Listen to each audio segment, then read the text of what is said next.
Just a quick reminder that these Devos are recorded live every Wednesday at noon on our Facebook page. That's facebook.com/Orchard Christian Fellowship. So if you want to be involved in the chat, then join us Wednesdays at noon. Now enjoy this Devo. Because what we're going to talk about today is tension. And I was thinking about this actually through a kids message that we gave a couple weeks ago. And we had talked about suffering. We had talked about, persecution. But I think tension is a little bit different. And I want to give you an example of it, which was part of the children's message. It's a rough image of the science behind how your muscles build, right? So if you are going to exercise, if you're going to get stronger, this is the science behind what happens. You have your muscles, right? And then your muscles, you have to give your body tension, running, lifting weights, playing a sport, hiking, swimming, whatever. You put your body through some form of tension until your muscles tear. You're actually ripping your muscles. That's the process, right? You rip them. And then when they heal the next day, the next week, they heal stronger. And then you have to put more tension until they tear. And then they heal stronger. So it's like they start really loose and then they get tighter, stronger. That's the process, right? Now, the key to that is not to overwork your muscles. I do this all the time because one of my biggest struggles is I will work out consistently or I'll exercise consistently and then I'll just stop for 2 weeks, right? But then I'll get back on and expect to be right where I started, right? Mm-hmm. Like I didn't lose anything. And so then I'll just do exactly what I did a month before thinking that it'll be okay. And then I won't be able to lift my arms because my muscles they won't be sore. They'll be actually injured. They're inflamed. They're red. You can see them. You can't move. That's when you've torn your muscles too much. And now they need to heal to actually get to a place where you can do it. But there's this magic, or this technique, this skill of putting your body through enough tension to where it actually heals and grows stronger. I learned that when I was in college, taking a exercise science class with our physical trainer for the football team. And the more I thought about it, the more I realized I wonder if this is an example of spiritual tension. It is natural that if we are going to grow anywhere, we're going to experience tension. Tension is a part of growth. It is what you have to do in order to get stronger, to get healthier. And one of the reasons why a lot of people don't do it is because it's uncomfortable. It means you have to do stuff that you actually haven't been able to do before. I want to lift this amount of weight. I want to run this far. Well, that means you're going to have to push yourself outside of your comfort zone, beyond what you think you're capable of doing, and then you're going to not accomplish your goal first, and then you're going to go and do it a little bit more and a little bit more and a little bit more until you get there. That's the process. We can't escape that. My question for us today, and I'd love your thoughts on it, is do we think this applies to our faith, to our relationship with God? Because he tells us that there's going to be tension. But this is the verse that I had that I wanted to read for us today. This was in Romans 5. So this is the beginning of the chapter. We're gonna read the first 5 verses. Therefore, since we have been justified by faith, we have peace with God through our Lord Jesus Christ. Through him we have also obtained access by faith into this grace in which we stand, and we rejoice in hope of the glory of God. Not only that, but we rejoice in our sufferings, knowing that suffering produces endurance, and endurance produces character, and character produces hope.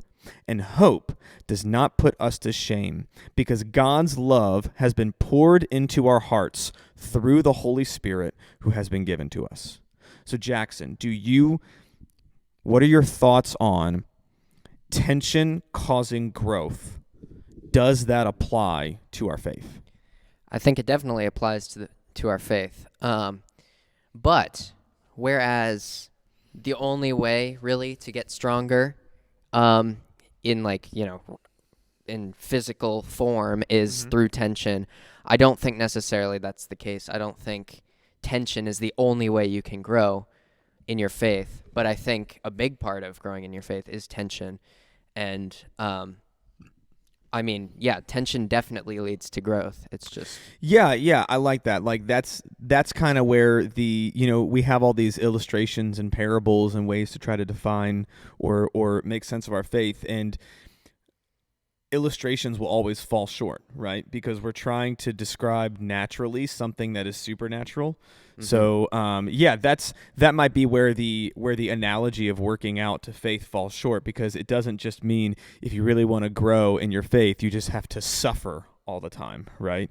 That makes me think of some of the guys that would just beat themselves consistently to get closer to God. Part of me is like, man, I understand what you're saying, but I don't really know if that's what he wants you to do.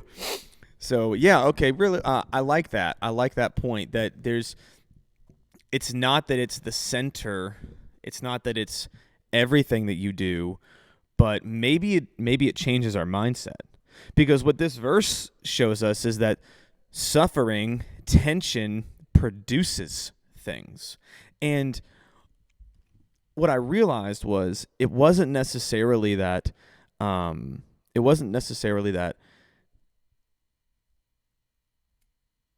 that he set it up beforehand in terms of being justified by faith, having this relationship with Christ, trusting in the hope and the promises. And then not only that, but we also rejoice in suffering. Mm-hmm. So it seems like to me a natural consequence of suffering is it's going to produce something in you. The question is, what is it producing? Because you look at the world. The world is going through a lot of tension. The world is going through a lot of suffering. In our relationships, we're going through a lot of tension, right? What is that tension going to produce? Is it going to produce something that brings you closer together? Or is it going to produce something that tears you apart more, right? That is what tension is going to bring. It's going to produce something. But what is it going to do? Seems like what Paul is saying is, with God, we can now rejoice in suffering, because we know that this suffering, this tension, this will help us to endure. And then this endurance will build our character. And this character will dig the roots of hope deeper, because we know that God is faithful to us and God is going to be with us and he's going to provide for us. So either way, tension's going to bring something. The question is, what is it going to bring? Is the tension in your life going to have you go further apart from your relationship with God or your relationship with others? Or is this going to cause you to come closer to grow? Curious thoughts. I wonder sometimes why some of these thoughts come into our minds, and especially as people here that want to love you and care for you, no matter where you are or when you watch this or listen to it. It seems like we are in a season of tension, and in our society, we have a culture that only wants comfort, that really backs away from tension. And if you don't think the way that we think, if you don't act the way that we act, then you're just out. It's like the tension is causing people to go further and further and further away. For those of us that trust in God, he makes a promise to us that he who has begun this good work will bring it to completion, and that we can rejoice in all circumstances because the God of all creation has given his life in love for us. Nothing, no one can take that away. And so if you are experiencing tension, maybe this week, instead of pulling away from it, we lean into it with God. And it's tricky because we just got to be honest, right? Not all tension is good. And we have to try to figure out that difference, right? I know when I'm healthy working out because I'm sore. I know when I'm unhealthy working out because I'm injured. Like there's a difference between the soreness that comes with living in this life and the injury, right? And so what that looks like for each and every one of us, I don't really know if there's just like a common staple, but what we do know is that God is with you in the midst of that. And if we lean in to the healthy tension in our lives, the tension that comes from relationships, the tension that comes from maybe even just the consequences of being a Christian in our world, right? Or of recognizing sin in our own lives. Because when we go through, when we are in relationships with people, we discover some of the nasty things about ourselves, right? Like I didn't really know I was that selfish until I married Megan, because then I like started like keeping food for myself because I eat more than her. She eats like a bird sometimes, so I like confessed to her one day. I was like, I need to apologize to you. We've been married for a year, and I said I've been stealing from you. I've been like stealing food, and she started laughing. She goes, Kevin, I give you the bigger portion all the time. Look at you, look at me. You definitely eat more food than me. And I was like, thanks, babe. But so we will naturally have tension in our lives. I wonder if the question is, what will that produce? If we lean into our tension with God, and God will protect us, that tension is going to produce endurance. It's going to produce character, and it's going to produce hope. Don't shy away from some of the tension in your life. And if you need help trying to figure out whether this tension that you're going through is healthy or unhealthy, come talk to us. Come talk to your body of believers. Talk to your church. Send us an email. Get in touch with someone that you know cares about you, because just like everything else in life, we weren't meant to go through this alone. You weren't meant to go through tension alone. You have your brothers and your sisters that are here for you, and you have a God who goes before you, who goes after you, and who is with you all the time. So, everybody just go work out. That's what I'm trying to say. Well. No, but one thing I really like that you said is you were talking about people always wanting to stay in their comfort zones these days, and I think it's really important to note that that's also going to make you weaker. It's not just putting your tension into the wrong, like leaning into the tension but in the wrong way, but it's also avoiding the tension. Like you were saying before about not working out for a month, you thought you could do the same. You thought you had the same strength that you did, but it turns out you didn't. Yeah, I love that. I love that phrase. If you remain in comfort, you're actually making yourself weaker, right? And it doesn't mean that like comfort's not a bad thing, but it just so often seems like a mindset shift for me. Actually, I wore this hat on purpose. You guys can't see it, but it's a gym hat I got from this company called Misfit Athletics. I love those people. Go look them up. They're awesome. But they have this hat. It's a triangle, and it says "Suffer," and it's got a smile on it. Let me show it to you. Just bring it up there. You see it? Yeah, it's blurry. I got it. It says "Suffer." There you go.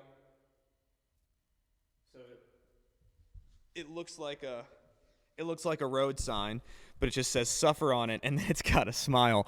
And I just thought it was hilarious because that's what it feels like to work out. Because the weight bar does not lie. You can either pick it up or you can't. It's like that's what it is, right? It's not, oh well, just a rough day today. It's like, no, you can either pick this up or you can't. The bar does not lie. And so I just loved that mindset of comfort for me is now different. What does it look like to learn to train ourselves to be comfortable outside of our comfort zone? Not that comfort zones are not important, but what does it look like to be comfortable in the midst of tension? Because we are going to live our lives in tension. That is a guarantee, right? Like that is what's going to happen. If we are fighting constantly just to be comfortable, then we're going to be weak. So what does it look like to live comfortably in the midst of tension? And it seems like what God is telling us is, it means do it with me, because that's where I am.